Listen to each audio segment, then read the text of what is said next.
I freeze in the doorway of Callan's apartment, keys still dangling from my fingers. The scene before me doesn't make sense, like walking into a familiar room where all the furniture has been rearranged. My sister Leona sits on Callan's couch, one leg crossed over the other, wearing my cream-colored sweater, the one I'd been looking for all week. She's laughing at something, head tilted back, throat exposed. Callan stands awkwardly by the kitchen counter, his posture screaming discomfort, shoulders hunched, weight shifting from foot to foot. "Tamsin!" Leona's voice rings with manufactured surprise. "I thought you had lab until 6. Professor Winters canceled. The words come out flat, emotionless. Callan's eyes dart between us. "She just stopped by," he explains, hands spreading in a defensive gesture, "to talk about stuff." That's when I see it. The coffee mug on the table in front of Leona, the perfect crimson imprint of lips on the white ceramic, the exact shade she's wearing right now. My phone buzzes in my pocket, then again, and again. "We were just discussing Thanksgiving plans, weren't we, Cal?" Leona smiles, using the nickname I gave him. Her voice drips with familiarity, with ownership. Callan hesitates, rubs the back of his neck. "Yeah, I guess." His eyes fix on the floor, the wall, the ceiling, anywhere but my face. My phone keeps buzzing. I pull it out, thumbing the screen to life. Notifications from Campus T flood my lock screen. 5:47 p.m. prime time for campus gossip, as everyone heads to dinner. I don't open them. I don't need to. 2 years earlier flashes through my mind with painful clarity. My high school graduation day, family and friends gathered in our backyard. Mom had spent weeks planning it. "Your special day," she'd promised. I'd barely opened my gifts when Leona clinked her glass, drawing all eyes to her sparkling new engagement ring. "Surprise," she'd announced. "Devin proposed last night." The memory shifts to Jake, my first college boyfriend. How Leona coincidentally appeared at our favorite coffee shop, at our regular study spots. How she'd text him about family surprise plans for my birthday. How he started mentioning her name in every conversation until he finally admitted, "I think we want different things." My mother's voice echoes in my head. "She's just being friendly, Tamsin. You're too sensitive. That's what big sisters do." The morning of freshman orientation returns to me standing in my dorm room, making a promise to myself as I taped photos to my wall. "Never again," I'd whispered. "No more chances." Callan shifts his weight, drawing me back to the present. His phone sits on the counter, unlocked. A text notification banner slides across the top. "Leona Carter. Thanks for coffee earlier. Let's do it again soon." Something inside me sharpens to a point. I keep my face neutral, maintaining the same pleasant expression I've perfected over years of family photos. The one that makes my mother say, "See? Everything's fine." "You two seem comfortable," I say, my voice steady. "Don't let me interrupt." Leona's purse gapes open on the coffee table. A corner of what looks like photographs peeks out. More evidence, more ammunition, more of whatever game she's playing. "I forgot I have study group," I lie smoothly. "Developmental psych project due tomorrow." I check my watch for effect, though I know exactly what time it is. "You two catch up." "But you just got here," Callan protests, finally looking at me directly. There's panic in his eyes, maybe guilt. "Duty calls," I smile tightly. "See you later." I turn and walk out, closing the door quietly behind me. In my car, my hands shake as I finally open Campus T. The first post shows a photo of Callan and Leona at the campus coffee shop, heads bent close together over a table. His basketball jacket is unmistakable. Her hand rests on his forearm. The caption reads, "Basketball star getting cozy with his girlfriend's sister? Family feud." My phone dings with a text from Leona. "Heading home. Talk later about Thanksgiving?" I start the car, my fingers no longer trembling. The dashboard clock reads 5:53 p.m. 6 minutes since I walked into Callan's apartment. 6 minutes to confirm what I've suspected for weeks. "Not this time," I whisper, pulling away from the curb. "This time, I have a plan." I've kept count over the years. 3 boyfriends and 1 almost fiancé. Next day, the notebook in my hands weighs nothing and everything as I flip through the pages. 4 years of meticulous documentation stored in a purple moleskin journal I bought after Jake, my freshman year boyfriend, suddenly needed space, only to appear at a family dinner 2 weeks later, asking Leona about her graduate program. Sunday dinner at my parents' colonial-style home always follows the same choreography. Mom in the kitchen refusing help but complaining about doing everything herself. Dad in his study on business calls until the last possible moment. Leona arriving fashionably late with some dramatic news that redirects all attention. And me, slipping away between the salad and main course with the excuse of a bathroom break. Today, I have 20 minutes maximum before someone notices my absence. 20 minutes to search the bedroom Leona still keeps at home for convenience, despite her downtown apartment. My fingers work methodically through her nightstand drawers. Nothing unusual. Beneath her bed, I find a shoebox of keepsakes, old concert tickets, birthday cards, a bracelet I thought I'd lost last summer. The closet yields nothing until I spot the corner of a leather-bound journal wedged between winter sweaters on the top shelf. I drag over the vanity chair and reach for it, my heart hammering against my ribs. What I find turns my blood to ice water. Pages of notes on Callan, his basketball practice schedule, favorite study spots, food preferences, coffee order, a photograph of him mid-jump shot with a date and timestamp from 3 weeks ago. Another of him leaving the science building last month. I flip further. Screenshots of text messages between Leona and someone listed as FL. FL, is she still dating him? Leona, for now, working the angle we discussed. FL, remember what happened with Dorian, don't rush it. Leona, trust me, her taste in men is predictable, this one's even easier. FL, Operation Payback requires patience. My phone camera clicks softly as I document each page. My hands, surprisingly steady now, methodically capture evidence of my sister's calculated betrayal. I control my breathing 4 counts in, 4 counts out, a technique my therapist taught me last year when I finally sought help for what Mom dismissed as sisterly jealousy. That's just how sisters are, Tamsin, she'd said after I confronted her about Leona and Jake. You've always been too sensitive. Not everyone is out to get you. Dr. Martinez had suggested a strategic distance from my family. Sometimes we need space to recognize unhealthy patterns, she'd explained. I nodded along, made notes, but never implemented her advice. Family obligation runs deeper. Carter family value my father preaches during his brief appearances between business trips. The stairs creak. I freeze, journal still open in my lap. Footsteps approach the distinctive rhythm of Leona's walk in heeled boots. Quickly, I return the journal to its hiding place and grab a perfume bottle from her vanity just as the bedroom door swings open. Tamsin? Leona's surprise looks genuine, but I've watched her perform confusion many times before. What are you doing in my room? I hold up the crystal perfume bottle. Borrowing your Chanel. Hope you don't mind. Her eyes narrow slightly. I forgot my purse upstairs. Mom's about to serve the roast. I'll be right down. I spritz my wrist casually, heart thundering beneath my calm exterior. Leona hesitates, glancing around the room as if taking inventory. Don't snoop too long, she says with a half smile.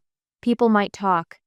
After she leaves, I wait 10 seconds before slipping out, evidence safely captured on my phone. Tomorrow I will tell Beth everything. I need my friend's help. She's been to every home game this season, Beth says the next morning over coffee at the campus cafe. My roommate stirs her latte thoughtfully. My cousin who works in the dean's office says there have been situations before. Situations? I wrap my hands around my mug, anchoring myself.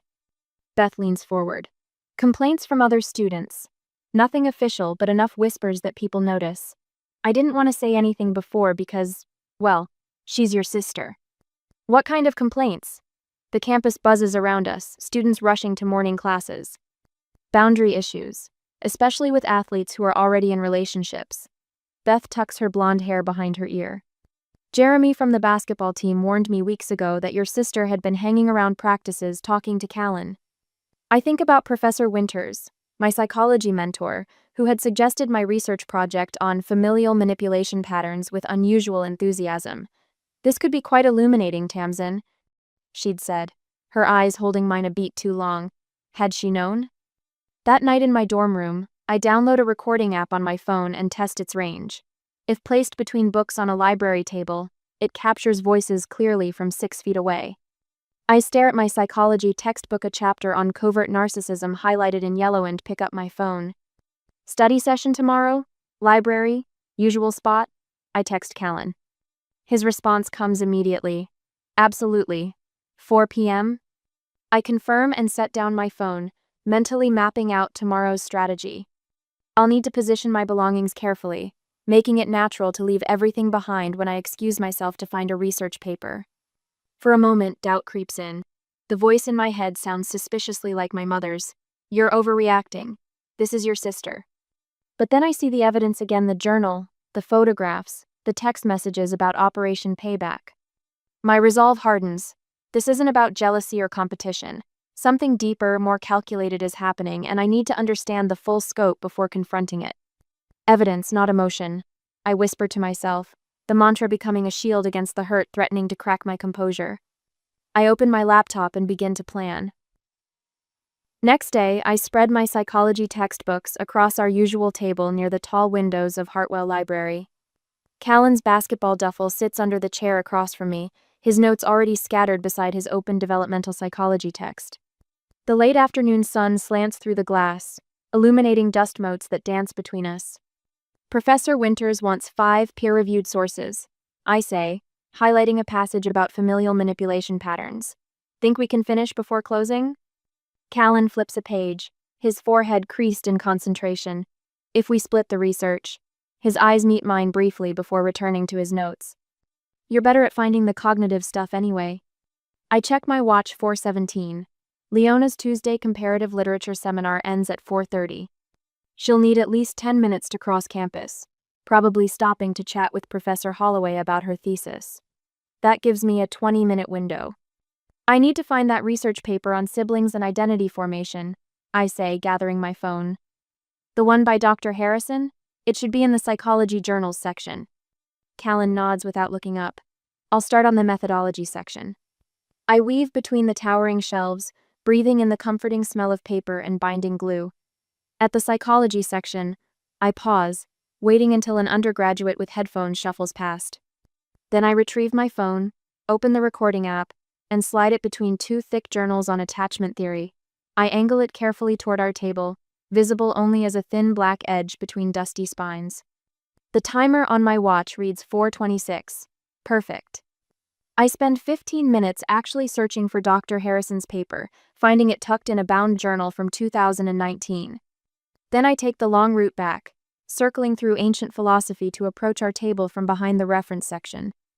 That's when I see her. Leona leans over the table, her voice too low to hear from this distance. Her hand rests on Callan's forearm, fingers splayed possessively. Her hair carefully curled this morning.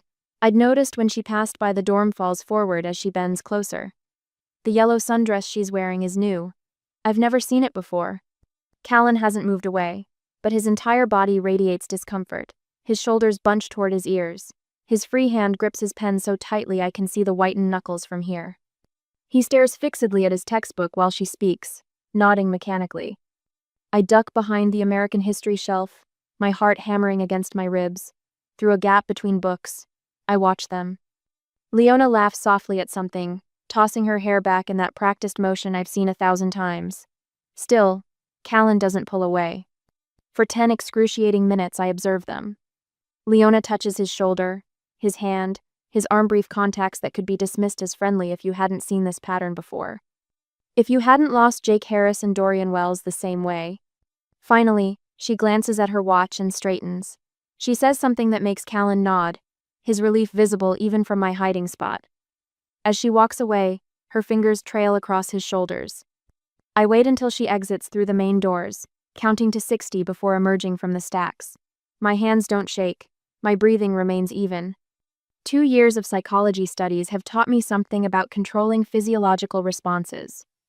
I return to our table, sliding the Harrison journal onto the pile. Found it, I announce, voice steady as I settle back into my chair. Callan jumps slightly, then smiles too widely. Great, I've outlined the methodology section. He taps his pencil against his notepad, a nervous rhythm. Your sister stopped by. I bookmark a page in my textbook, not looking up. Oh, that's nice. She wanted to know if we're coming to that family dinner Sunday. I highlight another passage about covert emotional manipulation. Did you finish the cognitive development section? Callan's pencil stops tapping. Yeah, Nearly done. He watches me for several seconds, then returns to his notes when I don't react. We study for another 2 hours. I answer his questions about attachment theory, debate the merits of longitudinal studies versus cross-sectional research, and help him format his citations. Not once do I mention Leona or the yellow sundress or the way his voice catches whenever he says my name. In my room that night, I lock the door and plug in my headphones. The first minute of audio captures only the ambient sounds of the library pages turning, distant keyboards clicking, someone coughing 3 aisles over. Then Leona's voice, unmistakable even in a whisper. Surprised to see me? Callan's response is clipped. What are you doing here? Just being a supportive sister, checking on my favorite future brother-in-law. We've been dating 8 months. Nobody's talking about details. The sound of movement, a chair scraping slightly. You know, I've been watching you play. You're wasted on Division 2 ball. A pause. Tamsin will be back any minute. You're only with her because she's safe. Leona's voice drops lower, more intimate. I could make you feel something real. My fingers curl into fists, nails biting into palms. Callan's voice hardens. Back off. I'm not saying it again. A soft laugh from Leona. That's what Dorian said too at first. Then Finn convinced him otherwise. Who's Finn? Just a mutual friend. Someone who understands the game better than most. The sound of her standing. Think about it, Calvin Matthews. Some opportunities don't come twice. Silence for several seconds, then the fading click of heels on tile. I replay the conversation 3 times, my psychology training cataloging the manipulation techniques. Isolation, triangulation, implied scarcity, veiled threats, but it's the name that catches me. Finn. I've heard it before. Opening my laptop, I type Finn Langston basketball into the search bar. The results load quickly. Finn Langston, point guard for Eastern State, career-ending knee injury 3 years ago during conference playoffs against Riverside Valley, against Callan's team. I click through to his social media profile. His cousin is listed as Dorian Wellesme, ex-boyfriend from freshman year. The same Dorian who suddenly broke things off after meeting Leona at my birthday dinner. Further scrolling reveals photos of Finn with a group of players at a party. In the background, partially obscured but recognizable, Leona wearing the signature red dress she saves for special conquests. The connections crystallize with terrible clarity. This isn't about attraction. It's not even about competition with me. It's about revenge. Callan had been on the court when Finn's injury happened, the promising career destroyed in a collision during a crucial play. I lean back in my chair, a strange calm settling over me. For the first time in our lifelong game, I see the full board, all the pieces, the strategy extending beyond the next move. Not about love, I whisper to my empty room. About revenge and control. The realization should terrify me. Instead, I feel something unexpected unfurling in my chest, something that might be strength. Sunday dinner, I arrive at Riverside Bistro 30 minutes early, a decision that isn't accidental. The hostess, a blonde woman with kind eyes, greets me with practiced warmth. Reservation for Carter, I say, watching her scan the list. Her finger stops. Ah yes, for 4 at 7. Your sister called ahead to arrange special seating. She smiles, collecting menus. She requested our intimate corner booth in the back. Very romantic lighting. Of course she did. I return the smile while my stomach tightens. Actually, I say, keeping my voice light, could we switch to that table instead? I point to a table near the front windows, surrounded by other diners, bathed in the golden light of sunset. I love watching people walk by. The hostess hesitates. But your sister specifically. I know she meant well, I interrupt gently, but I'd really prefer the window. It's a celebration after all. We should be seen. She nods, rearranging her seating chart. Of course, right this way.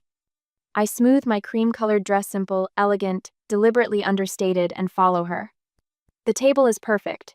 Visible from the entrance, surrounded by other diners, impossible to play footsie under without being noticed.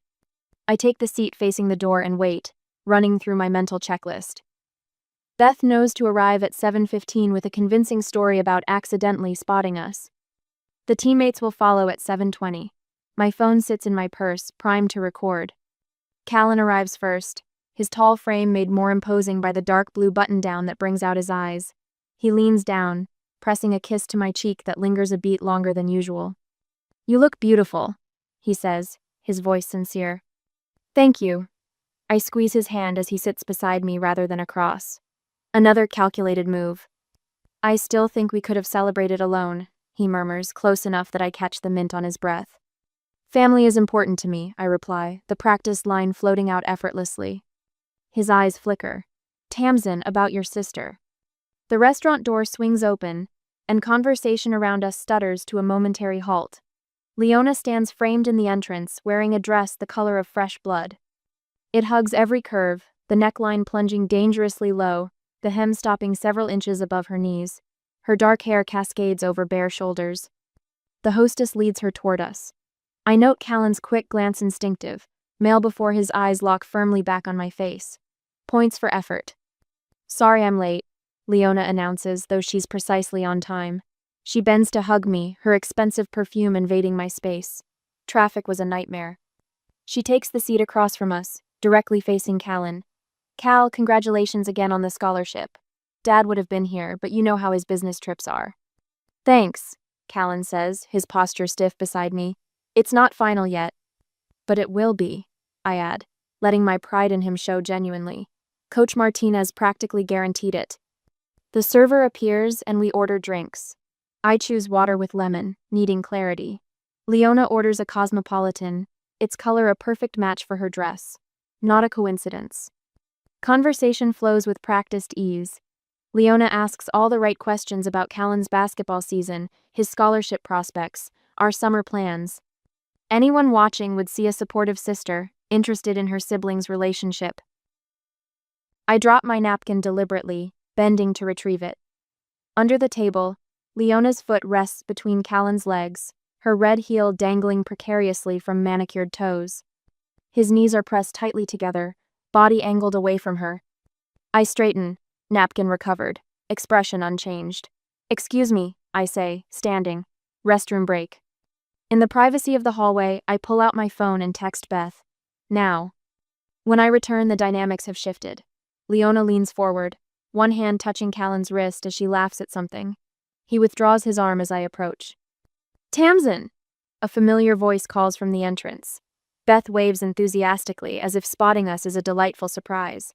Behind her stand 3 of Callan's teammates, all grinning. "Beth!" I respond with manufactured surprise. "What are you guys doing here?" Leona's smile freezes. Her eyes narrow almost imperceptibly. "Post-practice hunger," says Marcus, the team captain, already pulling chairs from a nearby empty table. "Mind if we join? We're celebrating Cal's scholarship news, too." "The more the merrier," I say before Leona can object. Relief washes over Callan's face as the table expands from intimate to crowded. Leona shifts her chair back slightly, creating distance from the newcomers. The red heel that had been teasing toward Callan now tucks firmly beneath her chair. Once everyone settles with drinks, I raise my water glass. "I'd like to propose a toast," I announce, meeting each person's eyes before landing on my sister's. "To honesty and loyalty, the foundation of every meaningful relationship." Beth smiles knowingly. The teammates echo the sentiment. "And," I continue, my voice steady as I maintain eye contact with Leona, "to my research project on interpersonal manipulation that Professor Winters approved yesterday. I'll be exploring how people create false narratives to control others." Leona's cosmopolitan wobbles in her hand, liquid sloshing dangerously close to the rim. For a split second, her mask slips, revealing something sharp and cold beneath. "Fascinating topic," she manages, setting her glass down carefully, though perhaps not appropriate dinner conversation. "On the contrary," I reply, my smile unwavering. "I think it's perfect for tonight." 2 days later, I slide into a corner booth at the Grind, 15 minutes early for my meeting with Rebecca. The coffee shop buzzes with afternoon activity, perfect for our conversation to blend into background noise. My hands are steady as I arrange the folder of evidence on the Tabla calculated display of organization. Rebecca Walsh, Campus T's most ambitious student journalist, arrives precisely on time. Her curly red hair bounces as she slides into the seat across from me, laptop already in hand. "I'm surprised you reached out," she says, studying me with sharp green eyes. You've never struck me as the type to court publicity. I push the folder toward her slightly. Not enough to offer it, just enough to acknowledge its presence. I'm not interested in publicity. I'm interested in truth. She glances at the folder. About your sister and your boyfriend? That's already trending. Old news by tomorrow. It's not about a trending topic, I reply, taking a deliberate sip of my coffee. It's about a pattern, one that affects more people than just me. Rebecca's eyebrow arches. Her journalistic instinct clearly piqued. She leans forward. What kind of pattern? I open the folder, revealing carefully organized photos, screenshots, and handwritten notes. Not everything I have just enough. Leona has a history. These are incidents spanning 3 years, 5 relationships, mine and others. Rebecca flips through the materials, her professional detachment slipping as she recognizes names, places, timestamps. This is methodical. Psychology majors tend to notice behavioral patterns. I say, my voice neutral, despite the anger simmering beneath my skin. Look at the timestamps on the coffee shop meetings. The text messages to mutual friends. The coincidental appearances. She studies a particular photo longer than the others. Leona with a basketball player from State University, dated 8 months before she ever met Callan. The similarity in their posture, her hand placement, is unmistakable. So what do you want me to do with this? She asks finally. I close the folder, sliding it back toward me. Nothing yet. Just watch the rooftop party on Saturday. Greenfield Apartments, sunset. That's all. Rebecca taps her pen against her notebook. This isn't just gossip, is it? Would I be here if it was? I hold her gaze steadily. She pockets her pen. I'll be there, but I can't promise coverage. I'm not asking for promises, I say, standing to leave. Just witness. The knock on my dorm room door comes Thursday evening, soft but insistent. I know who it is before I open it. Leona stands in the hallway, looking uncharacteristically disheveled. Her eyes are rimmed red, mascara slightly smudged, a perfect picture of distress, whether genuine or manufactured. Can I come in? She asks, voice small. I step aside wordlessly, my laptop already open on my desk. With one casual movement, I tap the recording app icon as she enters. I've been thinking about everything, Leona begins, perching on the edge of my bed. About us, about how things have been. I sit at my desk chair, maintaining distance. Have you? I've been going through something, Tamsin. Her voice catches, tears welling. Since Dad started traveling so much. Since Mom, well, you know how she is. The script is familiar, the emotional appeal, the shared family reference, the subtle redirect of blame. I've heard variations of this since we were children. What exactly are you going through? I ask, my voice careful, curious rather than accusatory. Leona looks up, seemingly surprised by the question. People rarely ask her to elaborate on her emotional claims. I need attention sometimes, in ways that aren't healthy. A partial truth, the most dangerous kind. I was thinking, she continues, maybe we could do some family counseling. Just the two of us to start, to work through our issues. My recording app blinks silently as I consider her. The perfect trip. If I refuse, I'm unreasonable. If I agree, she controls the narrative with a therapist. I'll think about it, I say, neither committing nor refusing. Leona reaches for my hand. I let her take it, feeling nothing as her fingers curl around mine. I just want my sister back. Saturday evening bathes the rooftop in golden light. String lights crisscross overhead, ready to illuminate the gathering once the sun sets. Music pulses through portable speakers, not yet loud enough to drown conversation. I position myself near the refreshment table, a strategic location visible from most angles of the rooftop. Callan joins me, handing me a cup of punch that I won't drink. You look beautiful, he says, and I hear the undercurrent of tension in his voice. She's here, I murmur, angling my head slightly. 3 o'clock. Leona appears by the rooftop entrance, wearing a pale blue sundress that catches the fading sunlight. Several heads turn as she weaves through the crowd. Callan's shoulders tense beside me. Let's talk about our plans for the psychology conference, I say, loud enough to be heard clearly, launching into our practiced conversation. Callan follows my lead, discussing potential research presentations. We look engaged, focused on each other, our future, exactly as planned. I track Leona's approach in my peripheral vision. She wears determination like another accessory, her smile fixed as she navigates toward us. "Callan," she says, her hand immediately finding his arm. "Can we talk privately? Just for a minute?" I feel his arm stiffen under her touch. Around us, conversations dim as attention shifts our way. "Anything you need to say can be said here," Callan responds, voice firm. I notice Rebecca positioned by the DJ table, her phone casually held at recording height. Two other Campus Tea contributors stand at different angles. Leona's expression flickers with frustration before settling into something softer, more vulnerable.